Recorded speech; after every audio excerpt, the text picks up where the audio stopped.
Assalamualaikum warahmatullahi wabarakatuh. Halo sahabat pintar, apa kabar? Semoga kalian selalu sehat dan tetap bersemangat ya. Jumpa kembali bersama Bu Guru di YouTube channel Guru Mandiri. Pagi hari ini kita akan belajar tentang komoditas ekspor dan impor Indonesia. Apa sajakah itu? Simak terus penjelasan Bu Guru berikut ini ya. Namun sebelumnya, marilah kita awali pembelajaran kita pagi ini dengan pembacaan doa terlebih dahulu. Adapun tujuan pembelajaran kita yaitu yang pertama, siswa dapat mengetahui perbedaan ekspor dan impor. Yang kedua, siswa mampu menyebutkan komoditas ekspor dan impor Indonesia. Sahabat pintar, pernahkah kalian membeli barang dari luar negeri? Di era globalisasi seperti sekarang ini, sangat mudah melakukan kegiatan impor. Kegiatan membeli barang ke luar negeri disebut dengan impor. Hubungan perdagangan antar negara saat ini tidak terelakkan karena tidak ada negara yang sanggup mencukupi kebutuhannya sendiri. Negara lain pun akan membeli barang dari Indonesia bila negara tersebut membutuhkan barang yang diproduksi oleh Indonesia. Barang-barang yang diperjualbelikan antar negara disebut komoditas. Yuk, kali ini kita belajar tentang ekspor dan impor Indonesia, khususnya wilayah ASEAN. Sahabat pintar, apa itu yang dimaksud dengan ekspor? Ekspor merupakan kegiatan menjual atau mengirim barang dari dalam negeri ke luar negeri. Sebaliknya, impor adalah membeli atau mendatangkan barang dari luar negeri ke dalam negeri. Eksportir merupakan orang atau perusahaan yang melakukan kegiatan ekspor ya, sedangkan importir adalah orang atau perusahaan yang melakukan kegiatan impor. Komoditas ekspor dan impor Indonesia. Indonesia memiliki peranan penting dalam kegiatan ekspor dan impor di ASEAN. Hal ini disebabkan Indonesia memiliki sumber daya alam yang melimpah.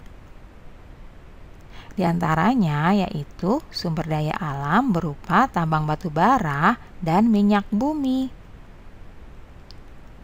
Berikut ini adalah hasil ekspor dari sektor pertanian dan perkebunan. Di antaranya ada karet, kedelai, jagung, lada, coklat, dan kelapa sawit. Ada juga dari hasil hutan, diantaranya rotan, kayu, getah, dan damar. Berikutnya hasil ekspor dari sektor peternakan dan perikanan. Diantaranya ada udang, ikan, daging, dan mutiara. Berikut ini merupakan hasil ekspor dari sektor kerajinan dan industri. Di antaranya ada kain batik, kain sintetis, dan juga semen. Berikutnya ini adalah hasil ekspor dari sektor pertambangan, yaitu minyak bumi, gas alam, emas, perak, dan batu bara. Selain barang-barang ekspor yang dikirim ke luar negeri, ada juga barang-barang impor yang dikirim dari luar negeri ke Indonesia. Yaitu yang pertama, barang impor olahan migas. Di antaranya ada bensin, solar, dan kerosin. Kemudian yang kedua, barang impor industri. Seperti mesin-mesin industri, alat transportasi, dan juga alat komunikasi. Nah, yang ketiga merupakan impor bahan baku, di antaranya suku cadang mesin, bahan industri dan kimia, serta sayuran dan juga buah-buahan. Yang keempat, impor jasa. Di antaranya adalah ahli IT, ahli konstruksi, dokter, dan juga dosen. Nah, itulah komoditas yang diimpor baik berupa produk maupun jasa dari luar negeri. Sahabat pintar, saat ini banyak negara yang telah melakukan kegiatan ekspor dan impor.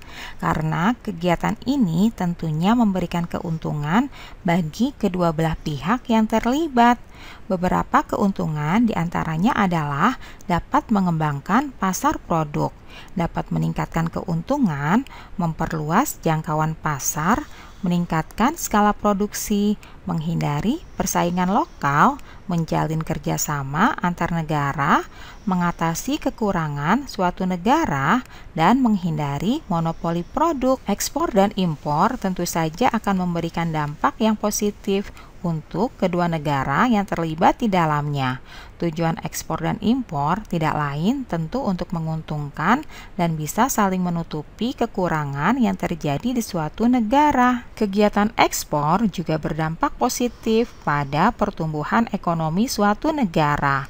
Manfaat dari kegiatan ekspor adalah membuka pasar baru di luar negeri sebagai perluasan pasar domestik, menumbuhkan investasi, dan menambah devisa suatu negara.